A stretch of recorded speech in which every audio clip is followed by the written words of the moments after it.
భారత రాజ్యాంగాన్ని కాపాడుకుందాం, కాపాడుకుందాం ప్రజాస్వామ్యాన్ని, కాపాడుకుందాం ప్రజాస్వామ్యాన్ని, కాపాడుకుందాం ప్రజాస్వామ్యాన్ని, కాపాడుకుందాం.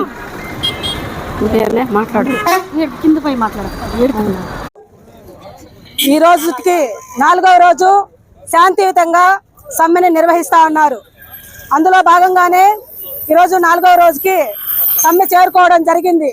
కానీ నిన్న ఈ రాష్ట్ర ప్రభుత్వం అంగన్వాడీల సమ్మెను నీరుగార్చడం కోసం అంటే ఈరోజు సచివాలయ సిబ్బందిని ఉపయోగించుకొని సచివాలయ సిబ్బందిని దొంగల్లాగా మార్చి సెంటర్ల తాళాలని పగలగొట్టి అక్కడ ఉన్నటువంటి రికార్డ్స్ని కానీ అక్కడ ఉన్నటువంటి ఫుడ్ని కానీ హ్యాండ్ ఓవర్ చేసుకోవడం అనేది ఇది పూర్తిగా చట్ట వ్యతిరేకమైనటువంటి చర్యగా మేము భావిస్తా ఉన్నాము.